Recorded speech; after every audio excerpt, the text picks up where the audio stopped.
328वां अध्याय छंदों के गण और गुरु लघु की व्यवस्था। अग्निदेव कहते हैं, वशिष्ठ में वेद के मूल मंत्रों के अनुसार पिंगलोक छद्रों का क्रमशः वर्णन करूंगा। मगण, नगण, भगण, यगण, जगण, रगण, सगण और तगण, ये 8 गण होते हैं। सभी गण 3-3 अक्षरों के हैं। इसमें मगण के अक्षर गुरु और नगण के अक्षर लघु होते हैं। आदि गुरु होने से भगण तथा आदि लघु होने से यगण होते हैं। इसी प्रकार अंत्य गुरु होने से सगण तथा अंत्य लघु होने से तगण हो जाता है। पाद के अंत में वर्तमान ह्रस्व अक्षर विकल्प से गुरु माना जाता है। विसर्ग, अनुस्वार, संयुक्त अक्षर मतलब व्यंजन, जिह्वा, मूलीय तथा उपध्यानीय से अव्यवहित पूर्व में स्थित होने पर ह्रस्व भी गुरु माना जाता है। दीर्घ तो गुरु है ही। गुरु का संकेत ग और लघु का संकेत ल से है। ये ग और ल गण नहीं है। वसु शब्द 8 की और वेद 4 की संज्ञा है। इत्यादि बातें लोगों के अनुसार जाननी चाहिए। इस प्रकार आदिआग्नेय महापुराण में छंदस सार का कथन नामक 328वां अध्याय पूरा हुआ। 319वां अध्याय गायत्री आदि छंदों का वर्णन। अग्निदेव कहते हैं, वशिष्ठ गायत्री छंद के 8 भेद हैं। आर्षि, देवी, आसुरी, प्राजापत्य, याजुषी, सामनी, आर्ची तथा ब्राह्मी। छंद शब्द अधिकार में प्रयुक्त होता है, अर्थात इसे पूरे प्रकरण में छंद शब्द की अनुवृत्ति होती है। देवी गायत्री 1 अक्षर की, आसुरी 15 अक्षरों की, प्रजापत्य 8 अक्षरों की, याजुषी 6 अक्षरों की, सामनी गायत्री 12 अक्षरों की तथा आर्ची 18 अक्षरों की है। यदि सामनी गायत्री में क्रमशः 2-2 अक्षर बढ़ाते हुए उन्हें 6 कोष्ठों में लिखा जाए, इसी प्रकार आर्ची गायत्री में 3-3, प्रजापत्य गायत्री में 4-4 तथा अन्य गायत्रियों में अर्थात देवी और याजुषी में क्रमशः 1-1 अक्षर बढ़ जाए एवं आसुरी गायत्री का 1-1 अक्षर क्रमशः 6 कोष्ठों में घटता जाए तो उन्हें सामनी आदि भेद सहित क्रमशः उष्णीन, अनुष्टुप, बृहति, पंक्ति, त्रिष्टुप और जगति छंद जानना चाहिए। याजुषी, सामनी तथा आर्ची इन 3 भेदों वाले गायत्री आदि प्रत्येक छंद के अक्षरों को पृथक पृथक जोड़ने पर उन सबको ब्राह्मी गायत्री, ब्राह्मी उष्णुक आदि छंद समझना चाहिए। इसी प्रकार याजुषी के पहले जो देवी, आसुरी और प्राजापत्य नामक 3 भेद हैं, उसके अक्षरों को पृथक पृथक 6 कोष्ठों में जोड़ने पर जितने अक्षर होते हैं वे आर्षी गायत्री, आर्षी, उष्णिक आदि कहलाते हैं। इन भेदों को स्पष्ट रूप से समझने के लिए 64 कोष्ठों में लिखना चाहिए। कोष्ठक इस प्रकार हैं। इस प्रकार आदिआग्नेय महापुराण में छंदस्सार का कथन नामक 319वां अध्याय पूरा हुआ। 330वां अध्याय गायत्री से लेकर जगति तक छंदों के भेद तथा उसके देवता, स्वर, वर्ण और गोत्र का वर्णन। अग्निदेव कहते हैं, इस प्रकार पूर्ति होने तक पद का अधिकार मतलब अनुवर्तन है। जहाँ गायत्री आदि छंदों में किसी पाद की अक्षर संख्या पूरी न हो तो वह आदि के द्वारा उसकी पूर्ति की जाती है। जैसे तत्सवितुर्वरेण्यम में 8 अक्षर की पूर्ति के लिए वरेण्यम के स्थान में वरेण्यम समझ लिया जाता है। स्वः पते के स्थान में सुवह पते माना जाता है। गायत्री छंद का एक पाद 8 अक्षरों का होता है, अर्थात जहाँ गायत्री के पाद का कथन हो वहाँ 8 अक्षर ग्रहण करने चाहिए। जहाँ यही बात अन्य छंदों के पदों के संबंध में भी है। जगति छंद का पद 12 अक्षरों का होता है। विराट के पाद 10 अक्षरों के बताए गए हैं। त्रिष्टुप छंद का चरण 11वां अक्षरों का है। जिस छंद का जैसा पाद बताया गया है उसी के अनुसार कोई छंद 1 पाद का, कोई 2 पाद का, कोई 3 का और कोई 4 पाद का माना गया है। जैसे 8 अक्षरों के 3 पादों का गायत्री छंद और 4 पदों का अनुष्टुप होता है। आदि छंद अर्थात गायत्री कई छह अक्षरों के पादों से चार पादों की होती है। जैसे ऋग्वेद में इंद्र सची बलि बर्लैन बलितः दुष्यन्नो वृषा लमसु सामही। कहीं कहीं गायत्री सात अक्षरों के पादों से तीन पाद की होती है। जैसे ऋग्वेद में युवाकु ही सचिना युवाकु समतीनामम भूयामम वाजद्यामान। वह सात अक्षरों वाली गायत्री पाद निश्चित संज्ञा धारण करती है। यदि गायत्री का प्रथम पाद 8 अक्षरों का, तृतीय पाद 7 अक्षरों का तथा तृतीय पाद 6 अक्षरों का हो तो वह प्रतिष्ठा गायत्री नामक छंद होता है। जैसे ऋग्वेद में आप प्रणीत भेजस वरुथ तन्वे मम योकच सूर्य दशे।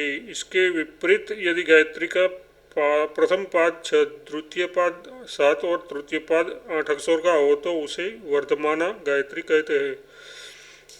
यदि तीन पादों वाली गायत्री का प्रथम पाद 6, तृतीय पाद 8 और तीसरा पाद 7 अक्षरों का हो तो उसका नाम अति पाद निश्चित होता है। यदि दो चरणों 9 अक्षरों के हो तो तीसरा चरण 6 अक्षरों का हो तो वह नागी नाम की गायत्री होती है। जैसे ऋग्वेद में अग्रे तन्माद नत्पे क्रतु नभद्र हृदयस्परम।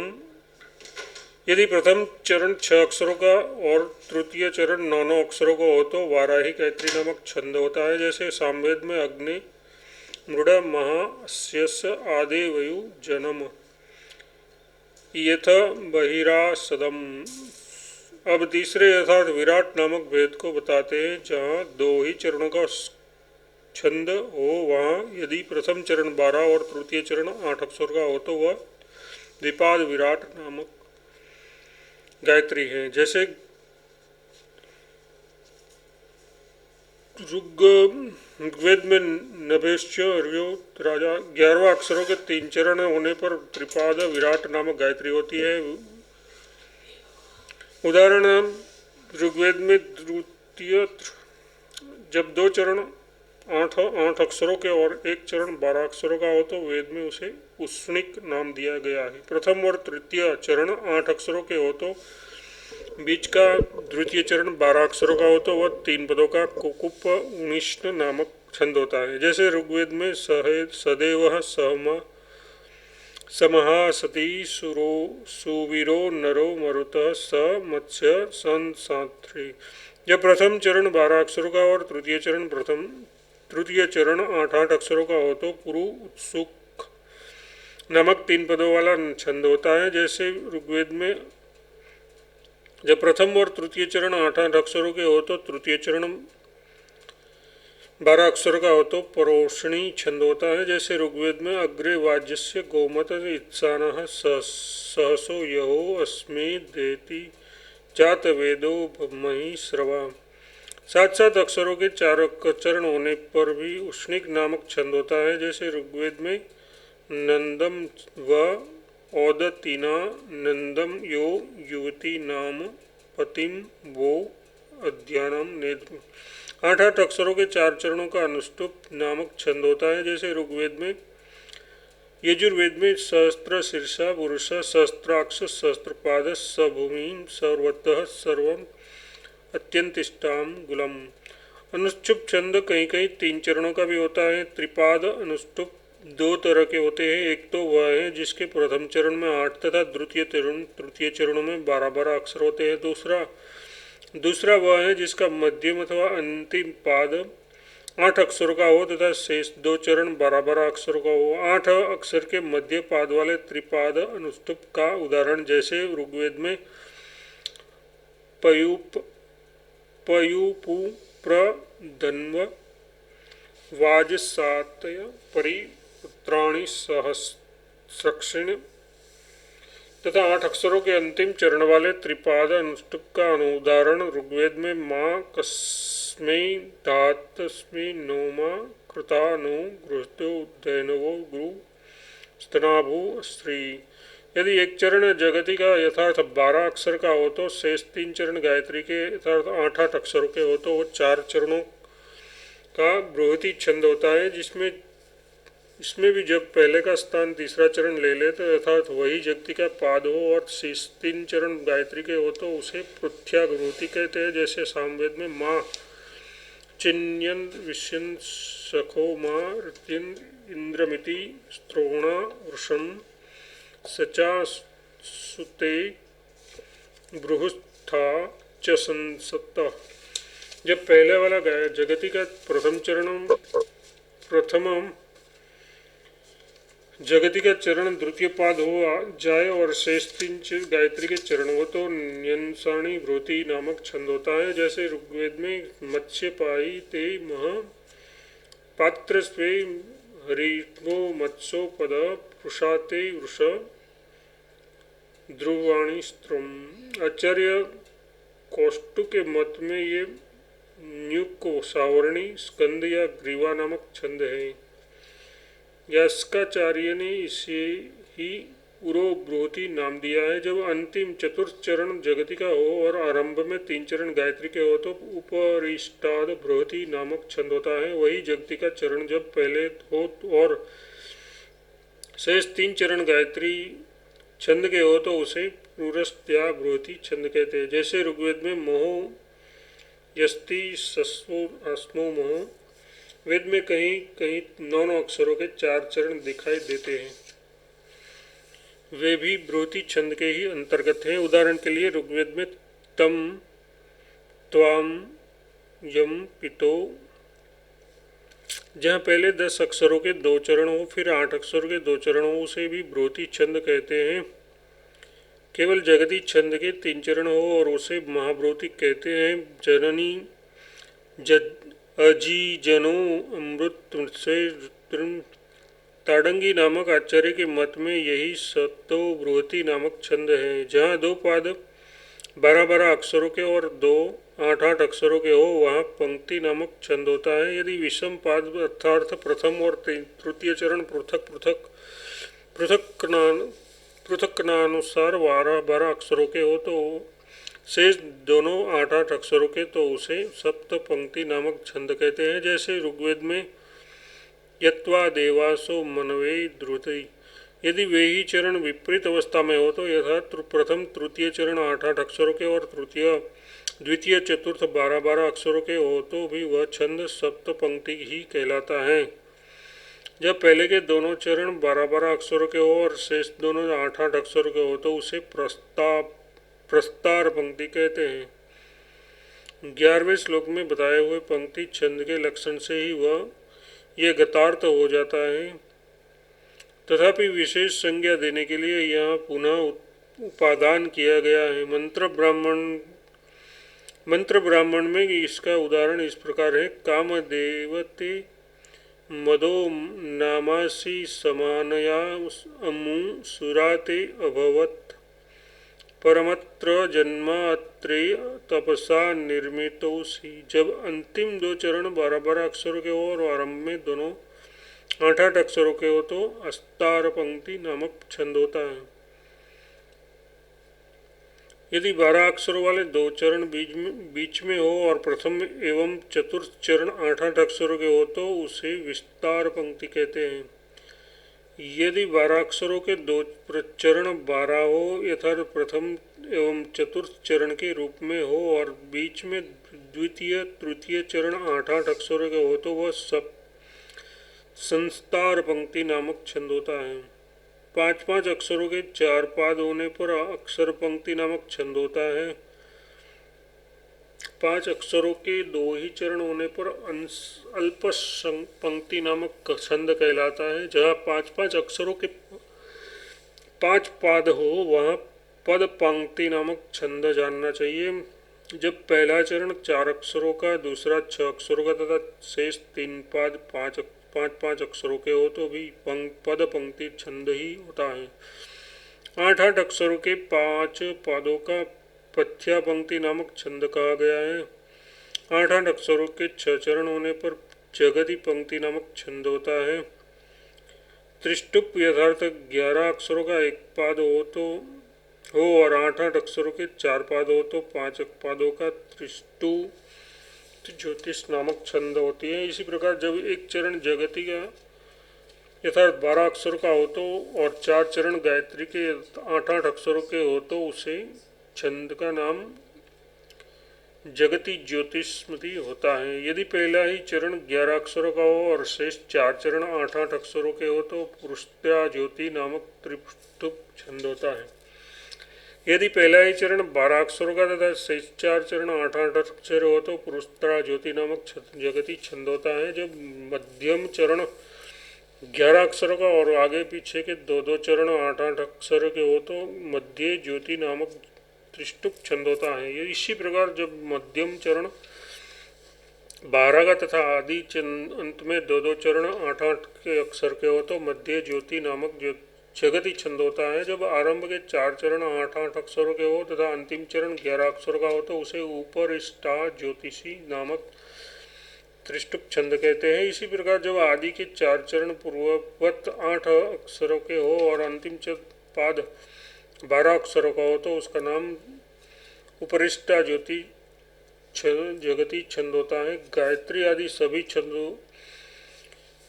छंदों के पाद एक पाद में यदि 4-5 अक्षर हो तो तथा अन्य पादों में पहले के अनुसार नियत अक्षर ही हो तो उसे छंद का नाम सुंकमति होता है। जब एक चरण 6 अक्षरों का हो और अन्य चरणों में पहले बताए हुए अनुसार नियत अक्षर हो तो उसका नाम कुकुमति होता है। जहाँ 3 पद वाले छंद के पहले और दूसरे चरण में अधिक अक्षर हो तो बीच वाले का बहुत ही कम हो वहाँ उस छंद का नाम पिपीलिक मध्या होगा। जैसे त्रिपदा गायत्री के आदि और अंत चरण 8-8 अक्षर के हो तथा बीच वाला चरण 3, 4 या 5 अक्षरों का हो तो उसे पिपलिक मध्या कहेंगे। इसके विपरीत जब आदि और अंत वाले पदों के अक्षर कम हो तो और बीच वाला पद अधिक अक्षरों का हो तो उस त्रिपाद गायत्री आदि छंद को यव मध्या कहते हैं। यदि गायत्री या उष्णिक आदि छंदों में केवल एक अक्षर की कमी हो उसकी निचृत ये विशेष संज्ञा होती है। एक अक्षर की अधिकता होने पर वह छंद भूरिक नाम धारण करता है। इसी प्रकार 2 अक्षरों की कमी रहने पर विराट और 2 अक्षर अधिक रहने पर स्वराट संज्ञा होती है। संदिग्ध अवस्था में आदि पाद के अनुसार छंद का निर्णय करना चाहिए। जैसे कोई मंत्र 26 अक्षर का हो उसे गायत्री से 2 अक्षर अधिक है और उष्णिक से 2 अक्षर कम, ऐसी दशा में वह स्वराट गायत्री छंद है या विराट उष्णिक। ऐसे संदेह युक्त स्थलों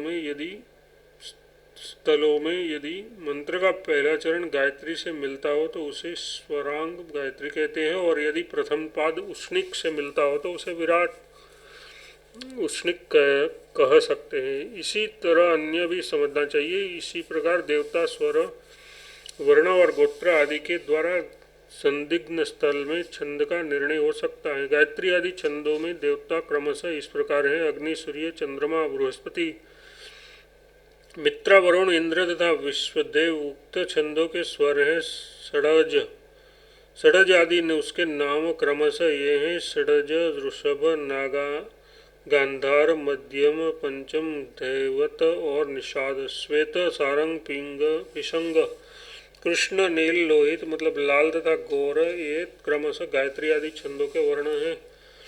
कृति नाम वाले छंदों का वर्ण गौरोचन के समान है और अति छंदों का वर्ण श्यामल है। अग्रिश, वैश्य, काश्यप, गौतम, अंगिरा, भार्गव, कौशिक तथा वशिष्ठ ये क्रमशः उक्त 7 छंदों के गोत्र बताए गए हैं। इस प्रकार आदि आग्नेय महापुराण में छंदसार कथन नामक 330वां अध्याय पूरा हुआ। 331वां अध्याय उत्कृष्टि आदि छंद, गण छंद और मात्रा छंदों का निरूपण। अग्निदेव कहते हैं, वशिष्ठ 104 अक्षरों का उत्कृष्टि छंद होता है, जैसे यजुर्वेद में होता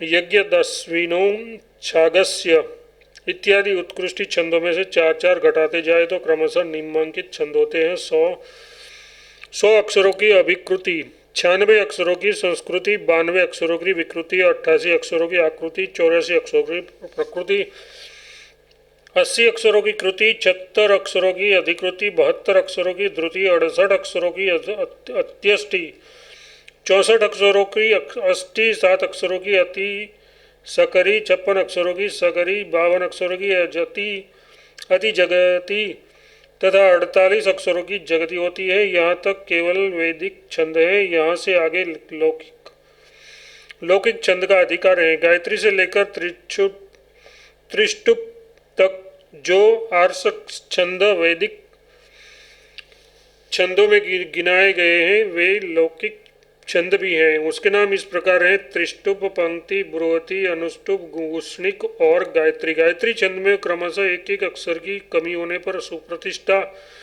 प्रतिष्ठा, मध्यमा, उत्कृष्टया तथा आदि नामक छंद होते हैं। छंदों के चौथे भागों को पाद या चरण कहते हैं। छंद 3 प्रकार के हैं: गण छंद, गणछंद, मात्रा छंद और अक्षर छंद। पहले गणछंद दिखलाया जाता है। 4 लघु अक्षरों की गण संख्या होती है। आर्या के लक्षणों की सिद्धि ही इस संज्ञा का प्रयोजन है। ये गण 5 है,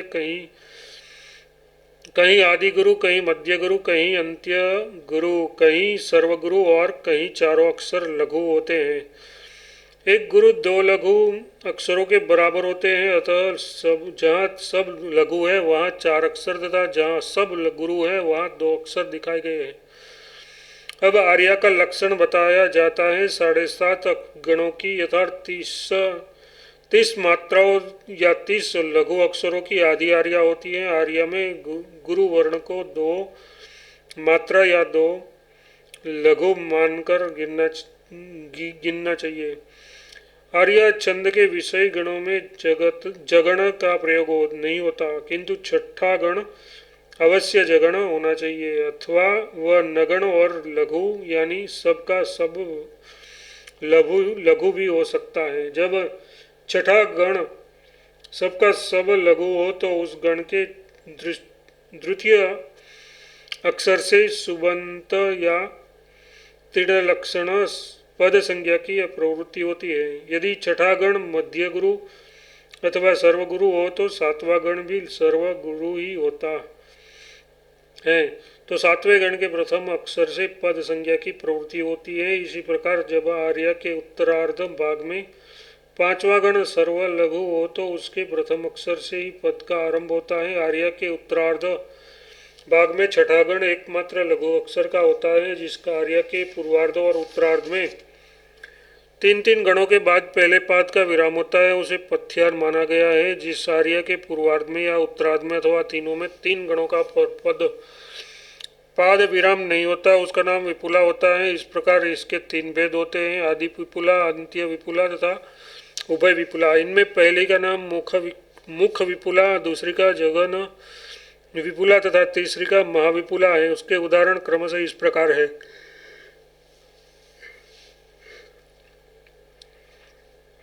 पहले पद में पूर्वार्ध में, दूसरे में उत्तरार्ध में तथा तीसरे में दोनों जगह पाद विराम 3 गणों से आगे होता है। जिस आर्या छंद में द्वितीय तथा चतुर्थ गण गुरु अक्षरों के बीच में होने के साथ ही जगण यथार्थ मध्य गुरु को हो उसका नाम चपला है। तात्पर्य यह है कि चपला नामक आर्य में प्रथम गण अत्यंत गुरु, तृतीय गण 2 गुरु तथा पंचम गण आदि गुरु होता है। शेष गण पूर्ववत रहते हैं। पूर्वार्ध में चपला का लक्षण हो तो उस आर्य का नाम मुख चंपला होता है। परार्ध में चपला का लक्षण होने पर उसे जगन चपला कहते हैं। पूर्वार्ध और परार्ध दोनों में चपला का लक्षण संघटित होता है तो उसका नाम महाचपला है। जहाँ आर्या के पूर्वार्ध के समान ही उत्तरार्ध भी हो उसे गीति नाम दिया गया है। तात्पर्य है कि उसके उत्तरार्ध में भी छठा गण मध्य गुरु अथवा सर्व लघु करना चाहिए। इसी प्रकार जहाँ आर्या के उत्तरार्ध के समान ही पूर्वार्ध भी हो उसे गण उपगीति कहते हैं। आर्या के पूर्वोक्त कर्म को विपरीत कर देने पर उद्वगीति नाम पड़ता है। सारांश ये है कि उसमें पूर्वार्ध को उत्तरार्ध में और उत्तरार्ध को पूर्वार्ध में रखा जाता है। यदि पूर्वार्ध में 8 गण हो तो आर्यागिति नामक छंद होता है। जो कोई विशिष्टता न होने से इसका उत्तरार्ध भी ऐसा ही समझना चाहिए। यहाँ भी छठे गण में मध्य गुरु और सर्वगुरु, मध्य गुरु और सर्व लघु इन दोनों विकल्पों की प्राप्ति थी। उसके स्थानों में केवल एक लघु का विधान है। अब मात्रा छंद बतलाया जाता है, जहाँ विषम यथार्थ प्रथम और तृतीय चरण में 14वें लघु मतलब मात्राएं हो और सम द्वितीय चतुर्थ चरण में 16 लघु हो तथा उसमें से इनमें से प्रत्येक चरण के अंत में रगण एक लघु और एक गुरु हो तो वैतालीय नामक छंद होता है। रगण, लघु और गुरु मिलाकर 8 मात्राएं होती है। उसके सिवा प्रथम तृतीय पादों में 6 मात्राएं और तृतीय चतुर्थ चरणों में 8 मात्राएं ही शेष रहती हैं। इन्हें जोड़कर ही 14-16 मात्राओं की व्यवस्था की गई है। वैतालीय छंद के अंत में एक गुरु और बढ़ जाए तो उसका नाम औपछंदसक होता है। पूर्वोक्त वैतालिक छंद के प्रत्येक चरण के अंत में जो रगण, लघु और गुरु की व्यवस्था की गई है, उसकी जगह यदि भगण और 2 गुरु हो जाए तो उस छंद का नाम आपातलिका होता है। उपयुक्त वैतालिक छंद के अधिकारों में जो रगण आदि के द्वारा प्रत्येक चरण के अंत में 8 लकार मतलब मात्राओं का नियम किया गया है, उसको छोड़कर प्रत्येक चरण में जो लकार शेष रहते हैं उनमें से सम लकार विषम लकार के साथ मिल नहीं सकता। यथार्थ दूसरा तीसरे के और चौथा पांचवें के साथ संयुक्त नहीं हो सकता, उसे पृथक ही रखना चाहिए। इससे विषम लकारों का सम लकारों के साथ मेल अनुमोदित होता है। तृतीय और चतुर्थ चरणों में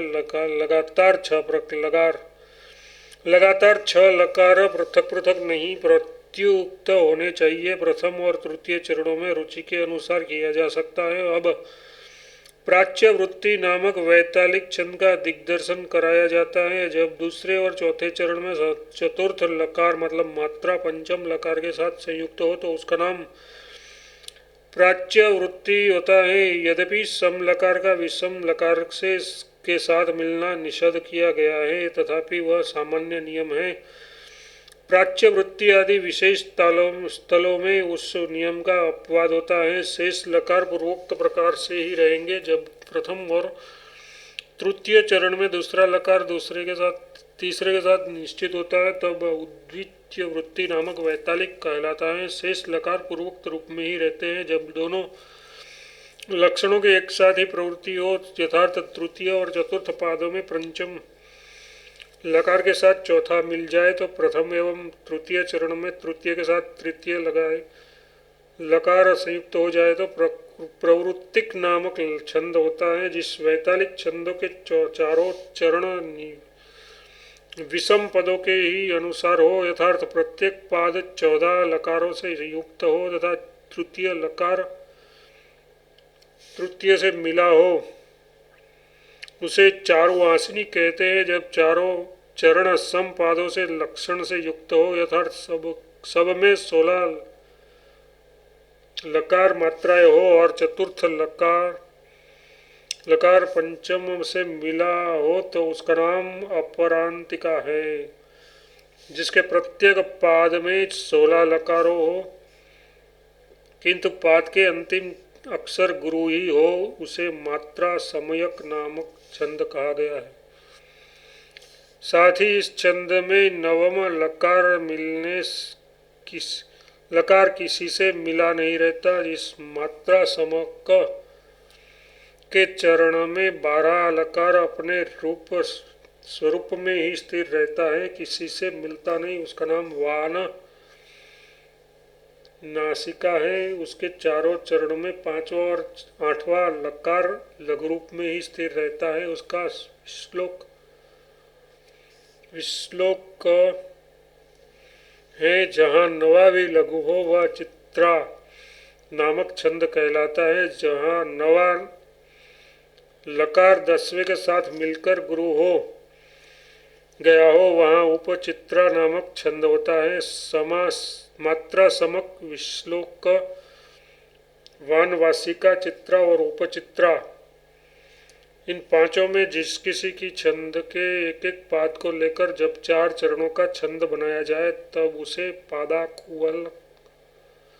पादाकुवक कहते हैं। जिसके प्रत्येक चरण में 16 लघु स्वर में से स्थिर हो, उसे स्वरूप में ही स्थिर हो, किसी से मिलकर गुरु न हो गए हो, उस छंद का नाम गित्यात है। इसी गित्याचार्य में जब आधे भाग की सभी मात्राएं गुरु रूप में हो और आधे भाग की मात्राएं लघु रूप में हो तो उसका नाम शिखा होता है। उसके 2 भेद हैं। पूर्वार्ध भाग में लघु ही लघु और उत्तरार्ध में गुरु ही गुरु हो तो उसका नाम ज्योति बताया गया है। उसके विपरीत पूर्वार्ध भाग में जब गुरु और उत्तरार्ध में लघु सब लघु हो तो सौम्या नामक छंद होता है। जब पूर्वार्ध भाग में 29 लकार और उत्तरार्ध में 31 लकार हो एवं अंतिम 2 लकारों में स्थान में एक एक गुरु हो तो उसका नाम चूलिका होता है। छंद की मात्राओं से उसके अक्षरों में जितनी कमी हो उतनी गुरु की संख्या और अक्षरों से जितनी कमी अक्षर गुरु की संख्या में हो उतनी लघु की संख्या मानी गई है।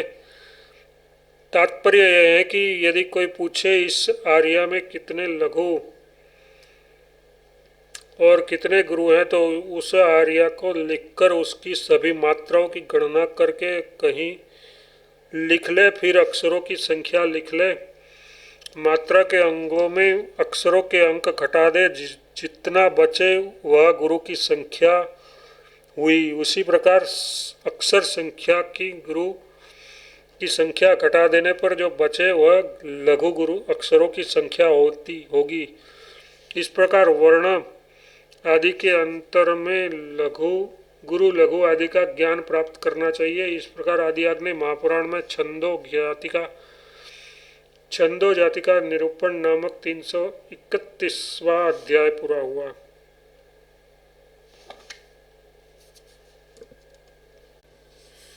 तीन 332वां अध्याय विषम वृत्त का वर्णन। अग्निदेव कहते हैं छंद या पद्य दो प्रकार के हैं, जाति और वृत्त। यहाँ तक जाति छंदों का निरूपण किया गया।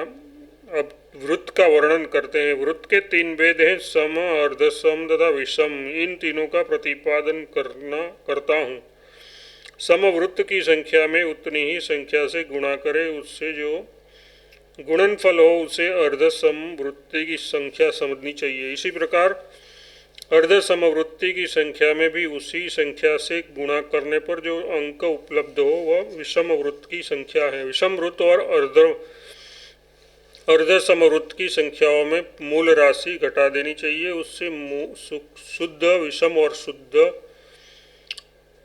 इससे सूक्ष्म विषम और सूक्ष्म अर्ध समवृत्त की संख्या का ज्ञान होगा। केवल गुणन से जो संख्या ज्ञात होती है वह मिश्रित होती है। उसमें अर्धसम के साथ सम और विषम के साथ अर्धसम की संख्या की सम्मिलित रहती है। जो अनुष्टुप छंद प्रत्येक चरण में गुरु और लघु अक्षरों द्वारा समाप्त होता है, अर्थात जिसके प्रत्येक पाद में अंतिम 2 वर्ण क्रमशः गुरु लघु होते हैं, उसे समानी नाम दिया गया है। उसके चारों चरणों के अंतिम वर्ण क्रमशः लघु और गुरु हो उसकी प्रमाणी संज्ञा है। इन दोनों से भिन्न स्थिति वाला छंद वितानक कहलाता है। इसके अंतिम 2 वर्ण केवल लघु अथवा केवल गुरु भी हो सकते हैं।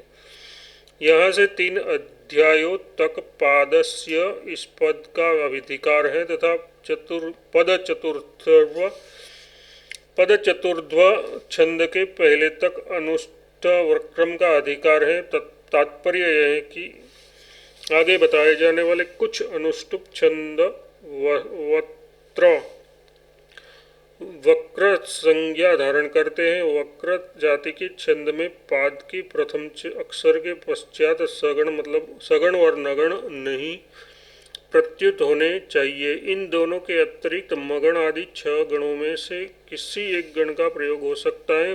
पाद के चौथे अक्षर के बाद भगण का प्रयोग करना उचित है। जिस वस्त्र जाति के छंद में द्वितीय तथा चतुर्थ पाद के चौथे अक्षर के बाद जगण का प्रयोग हो उसे पथ्या वक्र कहते हैं। किसी किसी के मत में उसके विपरीत न्यास करने से यथार्थ प्रथम एवं तृतीय पाद के बाद जगण का प्रयोग करने से पथ्या संज्ञा होती है। जब विषम पादों के चतुर्थ अक्षर के बाद नगण हो तथा सम पादों में चतुर्थ अक्षर के बाद यगण की ही स्थिति हो तो उस अनुष्टुभ वक्रत का नाम चपला होता है। जब सम पादों में 7वां अक्षर लघु हो यथार्थ चौथे अक्षर के बाद जगण हो तो उसका नाम विपुला होता है। यहाँ सम पादों में तो सप्तम लघु होता ही है, सप्तम लघु होगा ही। विषम पादों में भी यगण को बाधित कर अन्य गण हो सकते हैं। यही विपुला और पथ्या का भेद है। सेतव आचार्य के मत में विपुला के सम और विषम सभी पादों में 7वां अक्षर लघु होना चाहिए। जब प्रथम और तृतीय पादों में चतुर्थ अक्षर के बाद यगण को बाध कर विकल्प से भगण रगण नगण और तगण आदि हो तो विपुला छंद होता है। इस प्रकार विपुला आदि के अनेक प्रकार की होती है। यहाँ तक वक्रत आदि की वक्रक जाति के छंद का वर्णन किया गया। अनुत्तुप छंद के प्रथम पाद के पश्चात जब प्रत्येक चरण में क्रमशः 4-4 अक्षर बढ़ते जाए तो पद चतुर्थ नामक छंद होता है। तात्पर्य यह है कि उसके प्रथम पाद में 8 अक्षर, द्वितीय पाद में 12, तृतीय पाद में 16 और चतुर्थ पाद में 20 अक्षर होते हैं। उक्त छंद के चारों चरणों में अंतिम 2 अक्षर गुरु हो तो उसकी आपीड़ संज्ञा होती है। यहाँ अंतिम अक्षरों को गुरु बताने का यह अभिप्राय जान पड़ता है कि शेष लघु ही होते हैं। जब आदि के 2 अक्षर गुरु और शेष सभी लघु हो तो उसका नाम प्रत्यापीड़ होता है। पद चतुर्थ नामक छंद के प्रथम पाद का द्वितीय आदि पादों के साथ परिवर्तन होने पर क्रमशः मंजरी, लवली तथा अमृतधारा नामक छंद होते हैं। यथा जब प्रथम पाद के स्थान में द्वितीय पाद और द्वितीय पाद के स्थान में प्रथम पाद हो तो मंजरी छंद होता है। जब प्रथम पाद के स्थान में तृतीय पाद हो और तृतीय पाद के स्थान में प्रथम पाद हो तो लवली छंद होता है। और जब प्रथम पाद के स्थान में चतुर्थ पाद और चतुर्थ पाद के स्थान में प्रथम पाद हो तो अमृतधारा नामक छंद होता है।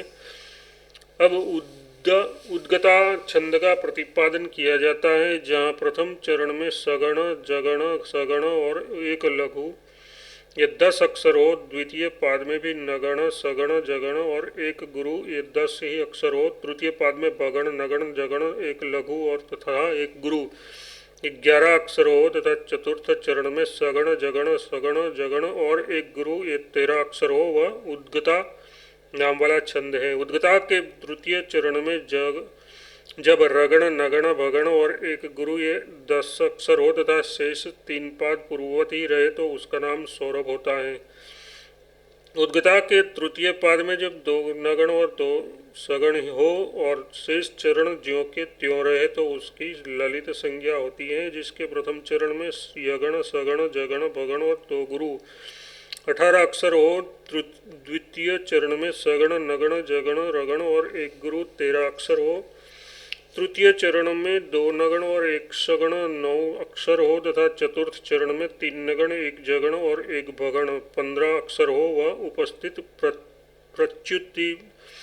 प्रच्युपित नामक छंद होता है। उक्त छंद के तृतीय चरण में जब क्रमशः 2 नगण, 1 सगण, फिर 2 नगण और 1 सगण 18 अक्षर हो तो वह वर्धमान छंद नाम धारण करता है। उसी छंद में तृतीय चरण के स्थान में जब तगण, जगण और रगण ये 9 अक्षर हो तो वह शुद्ध विरासभ विराट सब छंद कहलाता है। अब अर्ध समवृत्त का वर्णन करूंगा। इस प्रकार आदि आग्नेय महापुराण में विषमवृत्ति का वर्णन नामक 332वां अध्याय पूरा हुआ।